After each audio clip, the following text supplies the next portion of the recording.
Great to see everyone. My name is Dennison Bertram. I am the CEO and co-founder of Tally. We are one of the largest DAO tooling infrastructure companies in the space. We build a lot of solutions for DAOs and protocols at large. We're really focused on making this new kind of decentralized organization really work. So today what I'm going to talk about, normally when I do this talk or talks like this, I talk pretty generally about DAOs, the problems, the challenges. Really excited to have seen Lefter speak. I'm a big fan of his, and he brings up a lot of points. But today I'm going to speak about something pretty specific, really one particular solution that we believe in very strongly right now, which is staking for DAOs, which maybe for many of you might be a new kind of idea, and you're sort of like, okay, what is the staking for DAOs? So I'm going to dig into it a bit, of course. So first, to sort of talk about DAOs really at a high level, just sort of set the stage. DAOs are the new future form of corporations. And when we think about corporations, we're actually talking about the largest asset class out there in the world, right? Last year, the corporation market cap hit $123 trillion. So when we think about why are we building DAOs, what are DAOs for, what is the opportunity here, actually that number is the opportunity because we can convert some meaningful percentage of that into decentralization. So as I mentioned, DAOs represent a new corporate form, but there's something interesting here because Miles Jennings put up a tweet where he said tokens are not equity, and that's absolutely correct because DAOs actually aren't corporations. Token holders are not shareholders. But I want to give you a little analogy right here, right? In traditional corporations, you have these shareholders. Let's take something like a gold mine. You have this gold mine, you have these employees, the managers, and you have these shareholders. If all the shareholders die in a terrible plane crash in the Andes, it's a terrible, sad story, but the mine continues to work, right? They can continue to mine gold, they can sell it in the market, they can earn revenue, and they can pay one another, right? That's kind of a traditional corporation. So corporations can exist without their shareholders, even though shareholders do have a specific sort of function in the corporate form, but DAOs actually die without their token holders. Right? This seems kind of obvious, but if you think about it, if you take your protocol and you take your DAO and everyone gets together at a big party, they eat some bad sushi and they all die, it's very sad, but also your DAO is dead. The protocol is dead. Right? And this is a really big distinction. The token holders are really core and critical to your organization in a way that in the corporate form, shareholders are not. The problem is, especially today, that DAOs are actually misaligned with token holders, right? And I'm going to talk about this in the next coming slides, but high level, contributors that bring value to DAOs today are actually forced to exit these organizations to actualize their share value. And operators, because of the misalignment of incentives, are actually incentivized to capture rather than collaborate in DAOs. So this is kind of the phases of DAOs that go through, and I'll talk about this really briefly, but all protocols start in something that I call the experimental phase. And in fact, most of crypto has spent most of its lifetime in the experimental phase. And the experimental phase is when a bunch of people get together, they have some idea, they're going to write some smart contract code, they're going to create a lending protocol, something like that. This is an experiment. I think if you look in crypto, a lot of times we like to talk about crypto as being an experiment. Everything we're building is an experiment. Well, experiments are quite interesting, especially in crypto, because experiments capture value via speculative price appreciation, right? If you put work into something that is an experiment, the way you get value out is through speculative price appreciation. And we have a lot of tools that enable us to do this, namely exchanges. Then we have inflection, where value actualization as a kind of failure, and business, the final phase when DAOs that actually make it past this point succeed.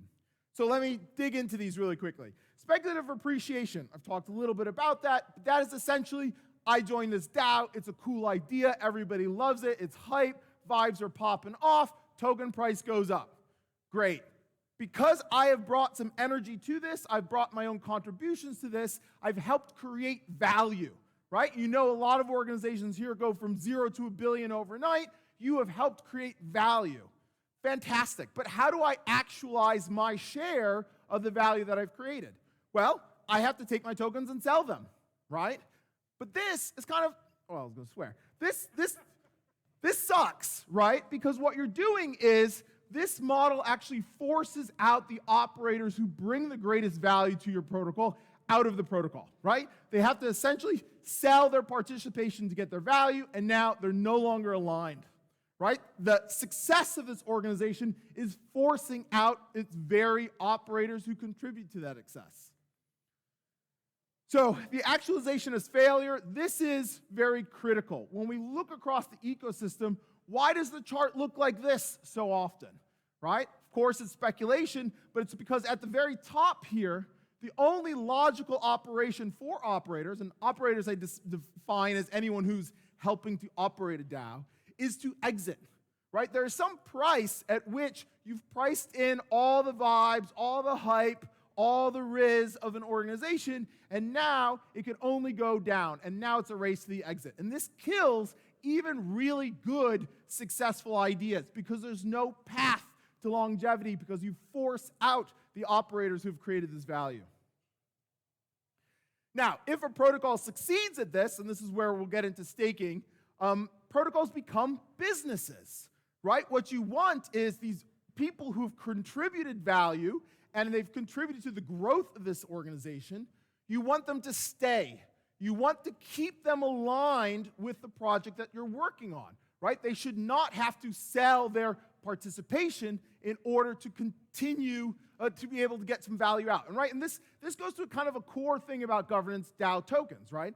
They're intermingling financial utility with governance utility, right? This token is used to operate a protocol, but it's also an asset, right? People talk about, I have most of my net worth in XYZ DAO, right? It's an asset, but it's also a utility. So what we need to do in order for protocols to become businesses is use a mechanism to return value in a way that doesn't force them out. And what I'm going to argue here is that staking is actually the right way to do this. So to solve alignment, we need to fix incentives. So staking is the Web3 native way to align DAOs.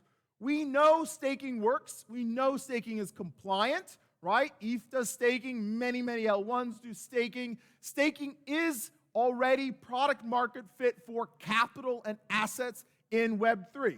I mean, maybe it's a little bit reductive to say, but in many ways, the number one product market fit with crypto is use your money to make more money. Staking, though, is also the compliant way to return value. And compliance here is a very important term. First of all, I'm not a lawyer, but I'll talk to you a little bit about what we mean by compliance here.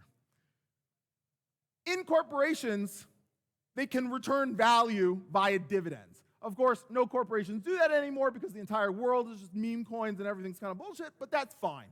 The point is they can return value in the form of dividends. And if token holders were just to receive money from the protocol, you actually are turning your protocol into a security. You can't just return value to everyone who holds a token because they have contributed potentially nothing, right? This is very important. We have to find compliant ways to return capital, even in whatever the new regulatory regime may be. And staking does this because staking requires some sort of value, some sort of effort on the behalf of the token holder to return value, right? You stake your ETH in order to earn inflationary rewards. You stake your tokens in Unistaker and delegate to someone in order to receive a portion of the fees, right? Now, quickly, rewards can be revenue or inflation. People talk to me about this a lot, and I'll talk about this really briefly. First of all, protocols need to return value to token holders. There needs to be revenue. There needs to be cash flows.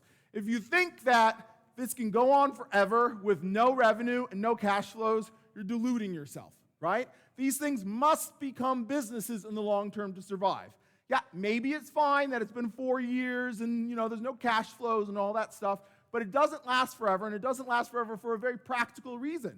The majority of these protocols are VC funded, and these funds have shelf lives. And at the end of the shelf life, they have to get rid of these tokens. And when they compare the world against like holding ETH or holding your token and the need to return value in the fund, there's going to be a hard decision to make, right? And we're not going to be able to support the future of finance via speculative price appreciation because today the market is absolutely filled with things that are driving speculative price appreciation. You may hear people joke about DAO tokens as being meme coins, and if we never return value, if there's never cash flows, that's exactly what they are. Thank you. The other one is inflationary rewards. And inflationary rewards sometimes gets a bad rap, right? You create a DAO token, and now you're going to do inflationary rewards, and people say, oh, you created this monopoly money, and now you're just going to give out more monopoly money. It's like bullshit following bullshit, right? That's not true. The majority of staking rewards are inflationary rewards. Ethereum has no cash flows, right? Nobody pays in a way that you can actually create some other sorts of value. It just returns you more ETH, right? But that's actually correct. This is the right way to do it in many cases, because in many of these protocols, you have a large number of token holders who aren't doing anything, right? They haven't provided any value. They weren't initial investors. Maybe they just bought this stuff off Uniswap. What value does that bring to your protocol? We need a way to identify the operators of protocols in a strategic, clear way that's transparent. And inflationary rewards allows you to inflate out people who are doing nothing. And staking is the decentralized way to allow people to choose to participate. I'm going to have to go a little bit faster, so I'm going to jump through this a little bit. Okay, inflationary rewards help DAOs manage their operators. That's what I was just talking about. The point here is, if you have a group of people who are doing nothing, you need to try and inflate them out of the system, right? You can't take people's tokens. That's not Web3 aligned. You have to give them an option. If you are participating in being an operator of the protocol, if you continue to bring organizational capital and value to the system, you should be rewarded with more ownership over this system because you are participating. And so you can use inflationary rewards to slowly push out the dead weight in protocols. Now, you may not agree with me on this, and you don't have to use inflationary rewards. That's all fine. But this is something I feel quite strongly about, because if you look around, there's a lot of dead capital on protocols that provide no value, but they just hang around for other people to do something that drives the price up and then to dump into it, right? And that's net negative for success. Staking helps manage token supply and liquidity. This sort of goes back to the inflection point of failure. If I am a founder and I've created a protocol and now I have $10 million worth of my token, you as the larger ecosystem want to keep founders aligned, right? Founder mode is a big sort of meme that's going on right now. What does founder mode look like with decentralization? You need founders, core teams, investors aligned with the long-term success, right? Staking helps manage that token supply and liquidity, right? That gives them an alternative to Binance. Staking creates a new class of investor, Series D. I like to joke, there are no Series D investors in crypto. In fact, there's barely any Series A investors in crypto, right? All the value is in pre-seed, and then there's that pump, and then everybody gets out and we're done, right? The problem is, of course, is that you're holding onto your tokens, you're all locked up, and then 5 years later, you got to close the fund, and now what? You're already down here. What are you going to sell into, right? So Series D investors are folks that are looking for just long-term chill gains, right? 1-2% per year, right? And this is where DAOs actually really shine. If you look at Enron, if you look at FTX, how the fuck would you look into those corporate books and know what's going on? You can't. But we're building something different. You can look on-chain and specifically see, oh, here's the cash flow, here are the revenues, here's the go-to-market. This is exactly how much money this protocol is making. Now, maybe the valuation might be a little lower than we're all happy with because things are sky high. But it creates an asset class where third parties can transparently trust and understand the value. And that means it makes it worthwhile for them to purchase and hold long term because they can accurately assess the value of the businesses that we're creating. Staking must preserve governance. This is another really important thing. Today, tokens are not compatible with staking.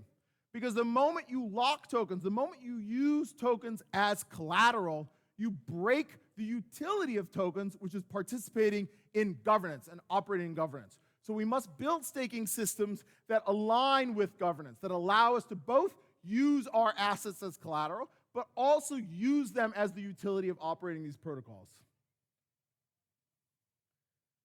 Finally, I think this is finally, yeah, almost finally, staking empowers the operator class, right? Who are the operators? The operators are the active token holders.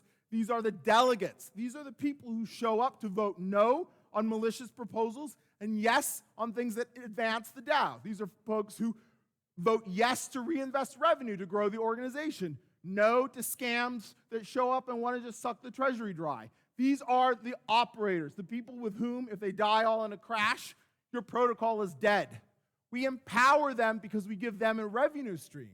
And when they have a revenue stream, they professionalize and they compete over providing value, right? And this is how we actually grow our ecosystems, right? We all know one another. We were NFTs, maybe we were a pudgy penguin, something like that. But the future is not a bunch of rando anons running multi-trillion-dollar protocols, right? The future is large, well-capitalized organizations who work in a professional manner to drive value, to build the infrastructure that powers the future of the global economy, right? And we need tooling that aligns the most talented participants around the world into participating.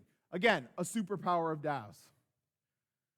So, staking fixes DAOs. This is what I've been trying to talk a little bit about. Maybe I didn't express enough the sort of core problem here, but we align the operator class, we align the founders and core teams, we align the investors, and we align the wider community with success, right? No longer is this just a pump and dump kind of operation. We want to build something that grows over time.